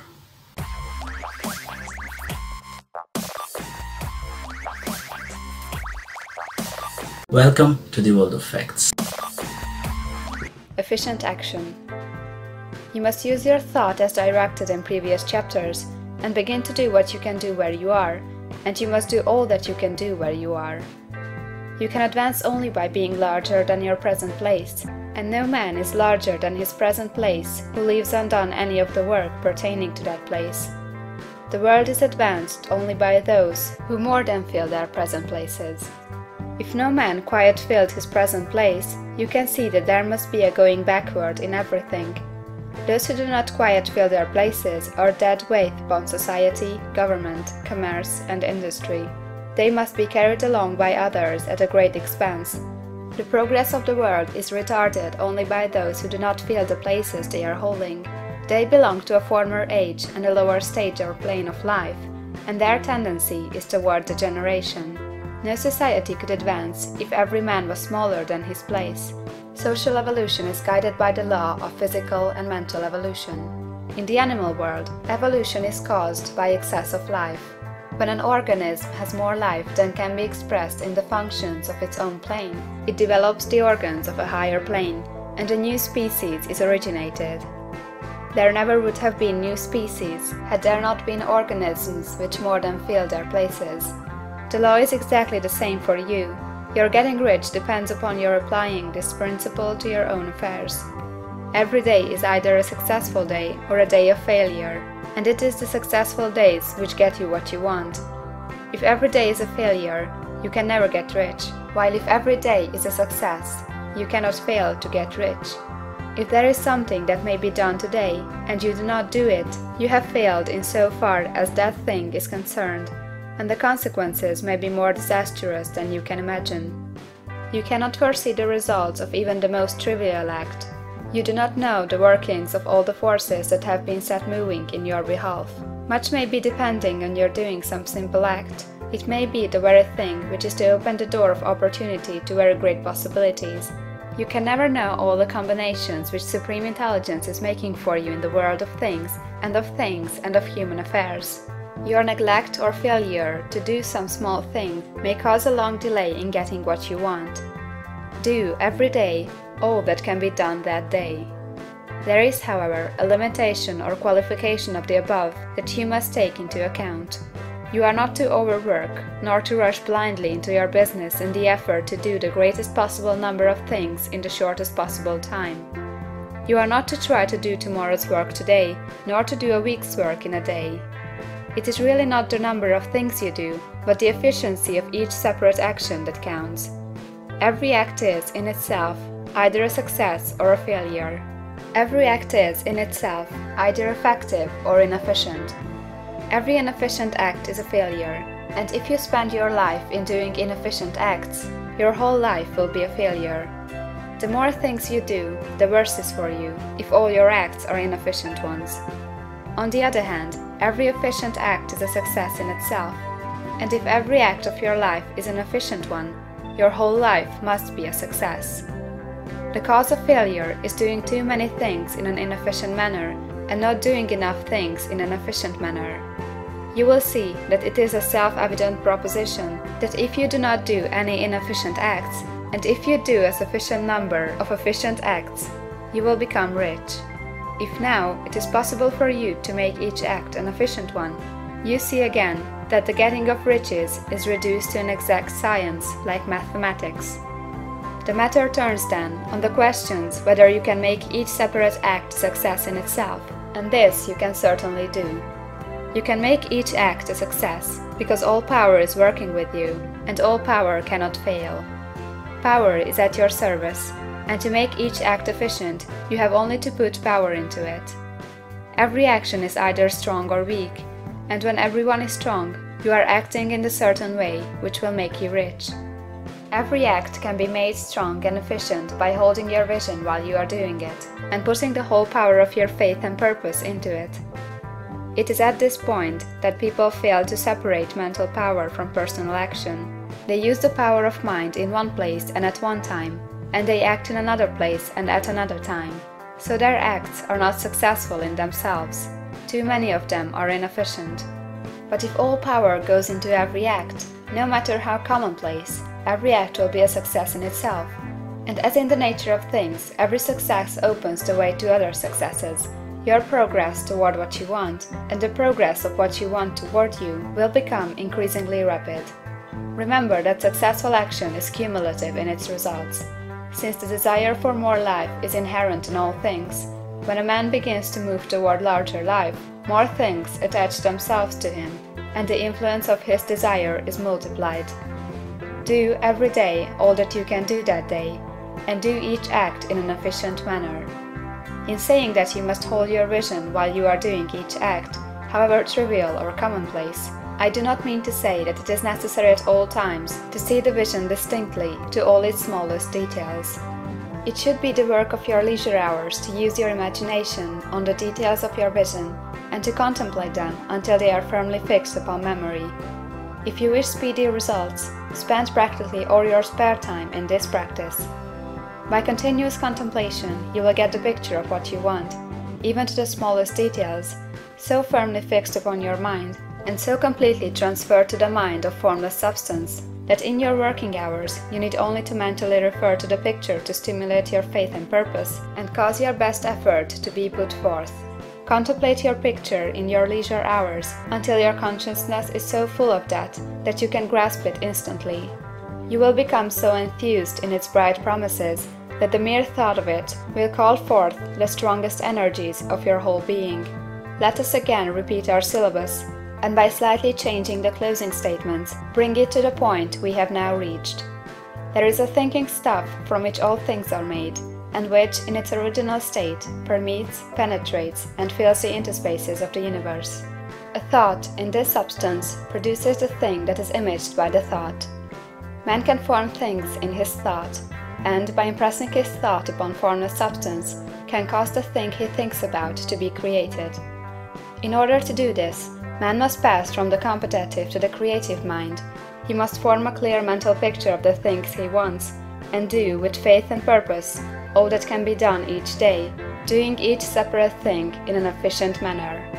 Like our video, give a thumb up, share with your friends, and subscribe to our channel. Thanks for watching. Subscribe for more.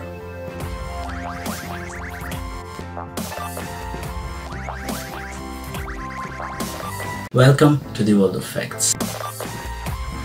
Getting into the right business. Success in any particular business depends for one thing upon your possessing in a well-developed state the faculties required in that business. Without good musical faculty, no one can succeed as a teacher of music. Without well-developed mechanical faculties, no one can achieve great success in any of the mechanical trades. Without tact and the commercial faculties, no one can succeed in mercantile pursuits. But to possess in a well-developed state the faculties required in your particular vocation does not ensure getting rich. There are musicians who have remarkable talent and who yet remain poor. There are blacksmiths, carpenters, and so on who have excellent mechanical ability, but who do not get rich. And there are merchants with good faculties for dealing with men who nevertheless fail. The different faculties are tools. It is essential to have good tools, but it is also essential that the tools should be used in the right way.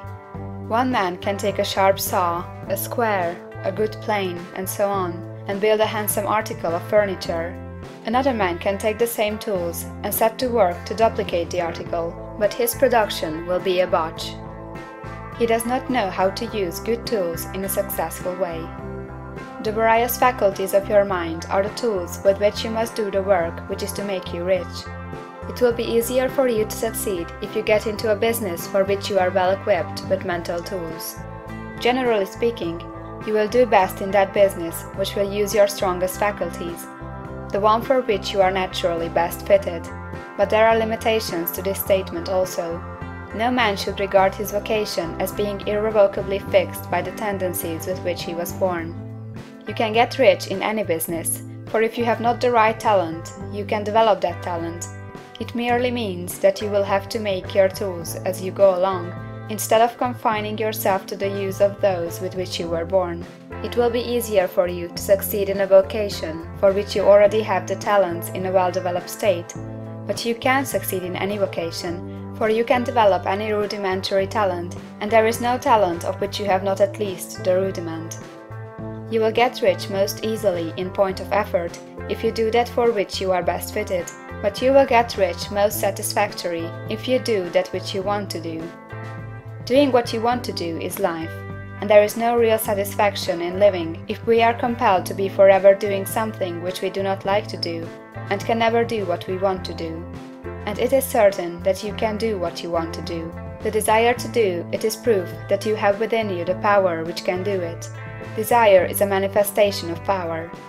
The desire to play music is the power which can play music seeking expression and development. The desire to invent mechanical devices is the mechanical talent seeking expression and development. Where there is no power, either developed or undeveloped, to do a thing, there is never any desire to do that thing.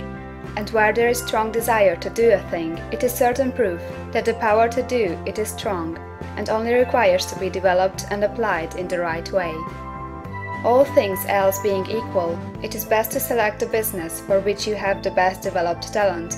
But if you have a strong desire to engage in any particular line of work, you should select that work as the ultimate end at which you aim. You can do what you want to do, and it is your right and privilege to follow the business or avocation which will be most congenial and pleasant. You are not obliged to do what you do not like to do, and you should not do it except as the means to bring you to the doing of the thing you want to do. If there are past mistakes whose consequences have placed you in an undesirable business or environment, you may be obliged for some time to do what you do not like to do, but you can make the doing of it pleasant by knowing that it is making it possible for you to come to the doing of what you want to do.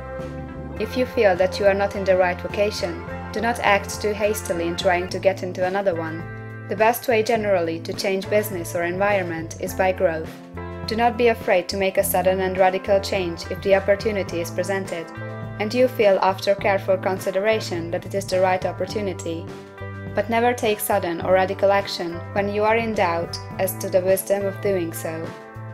There is never any hurry on the creative plane, and there is no lack of opportunity. When you get out of the competitive mind, you will understand that you never need to act hastily.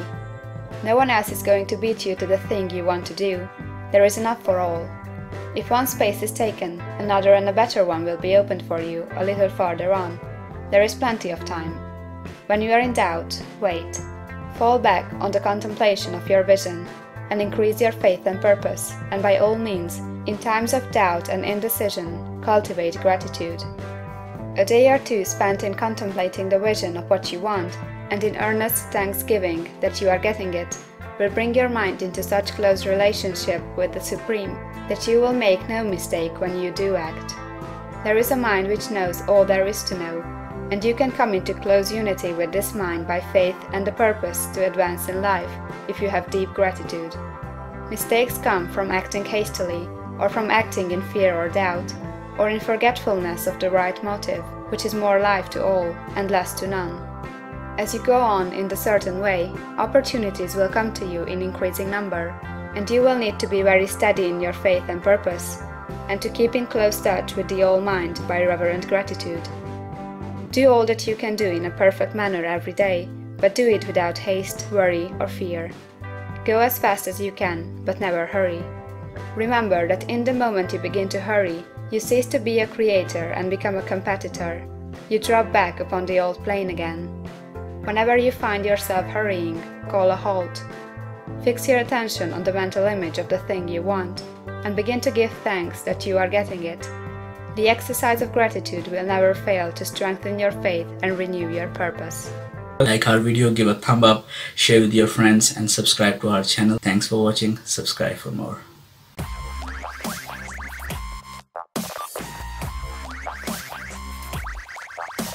Welcome to the world of facts. The impression of increase. Whether you charge your vocation or not, your actions for the present must be those pertaining to the business in which you are now engaged. You can get into the business you want by making constructive use of the business you are already established in, by doing your daily work in a certain way. And insofar as your business consists in dealing with other men, whether personally or by letter, the key thought of all your efforts must be to convey their minds the impression of increase. Increase is what all men and all women are seeking. It is the urge of the formless intelligence within them, seeking fuller expression. The desire for increase is inherent in all nature. It is the fundamental impulse of the universe. All human activities are based on the desire for increase. People are seeking more food, more clothes, better shelter, more luxury, more beauty, more knowledge, more pleasure. Increase in something, more life. Every living thing is under this necessity for continuous advancement. Where increase of life ceases, dissolution and death set in at once. Man instinctively knows this, and hence he is forever seeking more. This law of perpetual increase is set forth by Jesus in the parable of the talents. Only those who gain more retain any. From him who hath not shall be taken away even that which he hath. The normal desire for increased wealth is not an evil or a reprehensible thing. It is simply the desire for more abundant life. It is aspiration. And because it is the deepest instinct of their natures, all men and women are attracted to him who can give them more of the means of life. In following the certain way as described in the foregoing pages, you are getting continuous increase for yourself, and you are giving it to all with whom you deal. You are a creative center, from which increase is given off to all. Be sure of this, and convey assurance of the fact to every man, woman, and child with whom you come in contact. No matter how small the transaction, even if it be only the selling of a stick of candy to a little child, put into it the thought of increase, and make sure that the customer is impressed with the thought. Convey the impression of advancement with everything you do, so that all people shall receive the impression that you are an advancing man, and that you advance all who deal with you. Even to the people whom you met in a social way, without any thought of business, and to whom you do not try to sell anything, give the thought of increase. You can convey this impression by holding the unshakable faith that you, yourself, are in the way of increase, and by letting this faith aspire, fill, and permeate every action. Do everything that you do in a firm conviction that you are an advancing personality, and that you are giving advancement to everybody. Feel that you are getting rich, and that in doing so you are making others rich, and conferring benefits on all. Do not boast or brag of your success, or talk about it unnecessarily. True faith is never boastful. Wherever you find a boastful person, you find one who is secretly doubtful and afraid. Simply feel the faith, and let it work out in every transaction. Let every act and tone and look express the quiet assurance that you are getting rich, that you are already rich. Words will not be necessary to communicate this feeling to others. They will feel the sense of increase when in your presence, and will be attracted to you again. You must so impress others that they will feel that in associating with you, they will get increase for themselves. See that you give them a use of value greater than the cash value you are taking from them. Take an honest pride in doing this, and let everybody know it, and you will have no lack of customers. People will go where they are given increase, and the Supreme, which desires increase in all and which knows all, will move toward you men and women who have never heard of you. Your business will increase rapidly, and you will be surprised at the unexpected benefits which will come to you. You will be able from day to day to make larger combinations, secure greater advantages, and to go on into a more congenial vocation if you desire to do so. But in doing all this, you must never lose sight of your vision of what you want, or your faith and purpose to get what you want. Let me here give you another word of caution in regard to motives. Beware of the insidious temptation to seek for power over other men. Nothing is so pleasant to the unformed or partially developed mind as the exercise of power or domination over others. The desire to rule for selfish gratification has been the curse of the world. For countless ages, kings and lords have drenched the earth with blood in their battles to extend their dominions. This not to seek more life for all, but to get more power for themselves. Today, the main motive in the business and industrial world is the same. Men marshal their armies of dollars, and lay waste the lives and hearts of millions in the same mad scramble for power over others. Commercial kings, like political kings, are inspired by the lust for power. Jesus saw in this desire for mastery the moving impulse of that evil world he sought to overthrow. Read the 23rd chapter of Matthew and see how he pictures the lust of the Pharisees to be called master, to sit in the high places, to domineer over others, and to lay burdens on the backs of the less fortunate.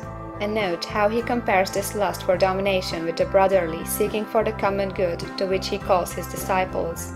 Look out for the temptation to seek for authority, to become a master, to be considered as one who is above the common herd, to impress others by lavish display, and so on. The mind that seeks for mastery over others is the competitive mind, and the competitive mind is not the creative one. In order to master your environment and your destiny, it is not at all necessary that you should rule over your fellow man, and indeed, when you fall into the world's struggle for the high places, you begin to be conquered by fate and environment, and your getting rich becomes a matter of chance and speculation. Beware of the competitive mind. No better statement of the principle of creative action can be formulated than the favorite declaration of the late Golden Rule Jones of Toledo. What I want for myself, I want for everybody. Like our video, give a thumb up, share with your friends, and subscribe to our channel. Thanks for watching. Subscribe for more.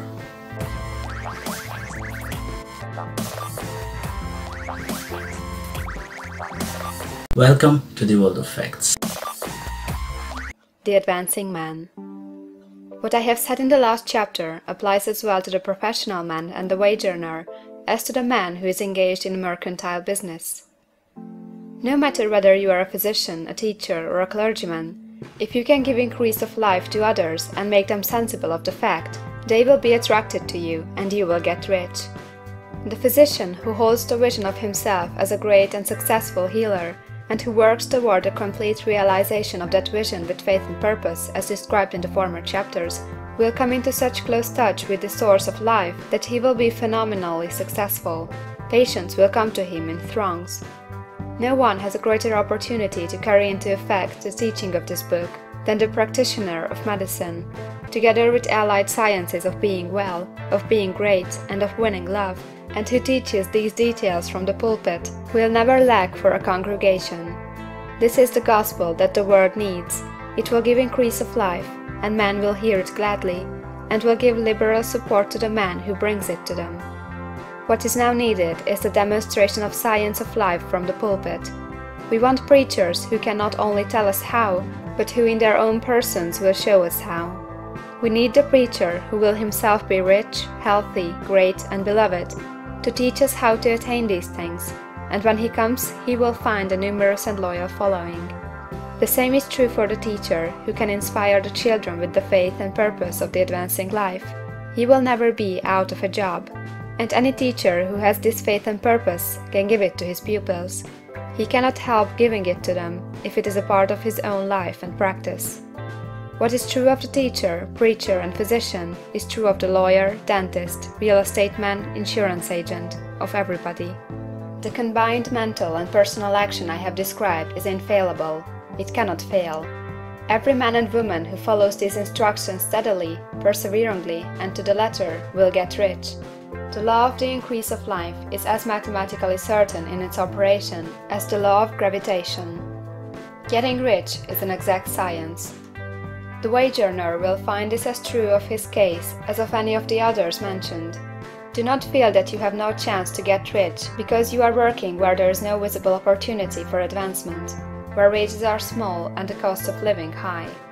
Form your clear mental vision of what you want and begin to act with faith and purpose. Do all the work you can do every day, and do each piece of work in a perfectly successful manner. Put the power of success and the purpose to get rich into everything that you do. But do not do this merely with the idea of currying favor with your employer, in the hope that he, or those above you, will see your good work and advance you. It is not likely that they will do so. The man who is merely a good workman, filling his place to the very best of his ability, and satisfied with that, is valuable to his employer, and it is not to the employer's interest to promote him. He is worth more where he is.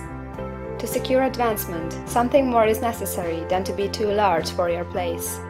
The man who is certain to advance is the one who is too big for his place, and who has a clear concept of what he wants to be, who knows that he can become what he wants to be, and who is determined to be what he wants to be. Do not try to more than fill your present place with the view of pleasing your employer. Do it with the idea of advancing yourself. Hold the faith and purpose of increase during work hours, after work hours, and before work hours. Hold it in such a way that every person who comes in contact with you, whether foreman, fellow workman, or social acquaintance, will feel the power of purpose radiating from you, so that everyone will get the sense of advancement and increase from you. Men will be attracted to you, and if there is no possibility for advancement in your present job, you will very soon see an opportunity to take another job. There is a power which never fails to present opportunity to the advancing man who is moving in obedience to law. God cannot help helping you if you act in a certain way. He must do so in order to help himself. There is nothing in your circumstances or the industrial situation that can keep you down. If you cannot get rich working for the Steel Trust, you can get rich on a 10-acre farm, and if you begin to move in a certain way, you will certainly escape from the clutches of the Steel Trust and get onto the farm or wherever else you wish to be. If a few thousands of its employees would enter upon the certain way, the Steel Trust would soon be in a bad plight. It would have to give its working men more opportunity or to go out of business. Nobody has to work for a trust. The trusts can keep men in so-called hopeless conditions only so long as there are men who are too ignorant to know of the science of getting rich, or too intellectually slothful to practice it. Begin this way of thinking and acting, and your faith and purpose will make you quick to see any opportunity to better your condition. Such opportunities will speedily come, for the Supreme, working in all, and working for you, will bring them before you. Do not wait for an opportunity to be all that you want to be. When an opportunity to be more than you are now is presented, and you feel impelled toward it, take it. It will be the first step toward a greater opportunity. There is no such thing possible in this universe as the lack of opportunities for the man who is living the advancing life. It is inherent in the constitution of the cosmos that all things shall be for him and work together for his good, and he must certainly get rich if he acts and thinks in the certain way. So let wage-earning men and women study this book with great care, and enter with confidence upon the course of action it prescribes. It will not fail. Like our video, give a thumb up, share with your friends, and subscribe to our channel. Thanks for watching. Subscribe for more.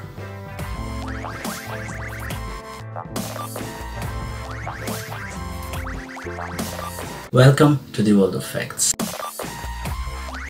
Some cautions and concluding observations. Many people will scoff at the idea that there is an exact science of getting rich. Holding the impression that the supply of wealth is limited, they will insist that social and governmental constitutions must be changed before even any considerable number of people can acquire a competence. But this is not true. It is true that existing governments keep the masses in poverty, but this is because the masses do not think and act in a certain way. If the masses begin to move forward as suggested in this book, neither governments nor industrial systems can check them. All systems must be modified to accommodate the forward movement. If the people have the advancing mind, have the faith that they can become rich, and move forward with the fixed purpose to become rich, nothing can possibly keep them in poverty. Individuals may enter upon the certain way at any time and under any government and make themselves rich, and when any considerable number of individuals do so under any government, they will cause the system to be so modified as to open the way for others. The more men who get rich on the competitive plane, the worse for others, and more who get rich in the creative plane, the better for others. The economic salvation of the masses can only be accomplished by getting a large number of people to practice the scientific method set down in this book and become rich. These will show others the way, and inspire them with a desire for real life, with the faith that can be attained, and with the purpose to attain it. For the present, however, it is enough to know that neither the government under which you live, nor the capitalistic or competitive system of industry can keep you from getting rich. When you enter upon the creative plane of thought, you will rise above all these things and become a citizen of another kingdom. But remember that your thought must be held upon the creative plane. You are never for an instant to be betrayed into regarding the supply as limited, or into acting on the moral level of competition. Whenever you do fall into old ways of thought, correct yourself instantly. For when you are in the competitive mind, you have lost the cooperation of the mind of the whole. Do not spend any time in planning as to how you will meet possible emergencies in the future, except as the necessary policies may affect your actions today. You are concerned with doing today's work in a perfectly successful manner, and not with emergencies which may arise tomorrow. You can attend to them as they come. Do not concern yourself with questions as to how you shall surmount obstacles which may loom upon your business horizon, unless you see plainly that your course must be altered today in order to avoid them. No matter how tremendous an obstruction may appear at the distance, you will find that if you go in the certain way, it will disappear as you approach it, or that a way over, through, or around it will appear. No possible combination of circumstances can defeat a man or woman who is proceeding to get rich along strictly scientific lines. No man or woman who obeys the law can fail to get rich, any more than one can multiply 2 by 2 and fail to get 4. Give no anxious thought to possible disasters, obstacles, panics, or unfavorable combinations of circumstances. It is time enough to meet such things as they present themselves before you in the immediate present, and you will find that every difficulty carries with it the wherewithal for its overcoming. Guard your speech. Never speak of yourself, your affairs, or of anything else in a discouraged or discouraging way. Never admit the possibility of failure, or speak in a way that infers failure as a possibility. Never speak of the times as being hard, or of business conditions as being doubtful. Times may be hard and business doubtful for those who are on the competitive plane, but they can never be so for you. You can create what you want, and you are above fear. When others are having hard times and poor business, you will find your greatest opportunities. Train yourself to think of and to look upon the world as something which is becoming, which is growing, and to regard something evil as being only that which is undeveloped. Always speak in terms of advancement. To do otherwise is to deny your faith, and to deny your faith is to lose it. Never allow yourself to feel disappointed. You may expect to have a certain thing at a certain time, and not get it at that time, and this will appear to you like failure. But if you hold to your faith, you will find that the failure is only apparent. Go on in the certain way, and if you do not receive that thing, you will receive something so much better that you will see that the seeming failure was really a great success. A student in this science had set his mind on making a certain business combination, which seemed to him at the time to be very desirable, and he worked for some weeks to bring it about. When the crucial time came, the thing failed in a perfectly inexplicable way. It was as if some unseen influence had been working secretly against him. He was not disappointed, on the contrary, he thanked God that his desire had been overruled, and went steadily on with a grateful mind. In a few weeks an opportunity so much better came his way that he would not have made the first deal on any account, and he saw that a mind which knew more than he knew had prevented him from losing the greater good by entangling himself with the lesser. That is the way every seeming failure will work out for you, if you keep your faith, hold to your purpose, have gratitude, and do, every day, all that can be done that day, doing each separate act in a successful manner. When you make a failure, it is because you have not asked for enough. Keep on, and a larger thing than you were asking will certainly come to you. Remember this. You will not fail because you lack the necessary talent to do what you wish to do. If you go on as I have directed, you will develop all that talent that is necessary for the doing of your work. It is not within the scope of this book to deal with the science of cultivating talent, but it is as certain and simple as the process of getting rich. However, do not hesitate or waver for fear. When you come to any certain place you will fail for lack of ability. Keep right on, and when you come to that place, the ability will be furnished for you. The same source of ability which enabled the untaught Lincoln to do the greatest work in government ever accomplished by a single man is open to you. You may draw upon all the mind there is for wisdom to use in meeting the responsibilities which are laid upon you. Go on in full faith. Study this book. Make it your constant companion until you have mastered all the ideas contained in it.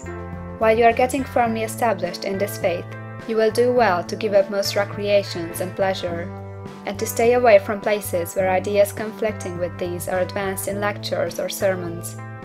Do not read pessimistic or conflicting literature, or get into arguments upon the matter. Do very little reading, outside of the writers mentioned in the preface. Spend most of your leisure time in contemplating your vision, and in cultivating gratitude, and in reading this book. It contains all you need to know of the science of getting rich, and you will find all the essentials summed up in the following chapter. Summary of the science of getting rich. There is a thinking stuff from which all things are made, and which, in its original state, permeates, penetrates, and fills the interspaces of the universe. A thought in this substance produces the thing that is imaged by the thought. Man can form things in his thought, and by impressing his thought upon formless substance, can cause the thing he thinks about to be created. In order to do this, man must pass from the competitive to the creative mind. Otherwise he cannot be in harmony with the formless intelligence, which is always creative and never competitive in spirit. Man may come into full harmony with the formless substance by entertaining a lively and sincere gratitude for the blessings it bestows upon him. Gratitude unifies the mind of man with the intelligence of substance, so that man's thoughts are received by the formless. Man can remain upon the creative plane only by uniting himself with the formless intelligence through a deep and continuous feeling of gratitude. Man must form a clear and definite mental image of the things he wishes to have, to do, or to become, and he must hold this mental image in his thoughts, while being deeply grateful to the Supreme that all he desires are granted to him. The man who wishes to get rich must spend his leisure hours in contemplating his vision, and in earnest thanksgiving that the reality is being given to him.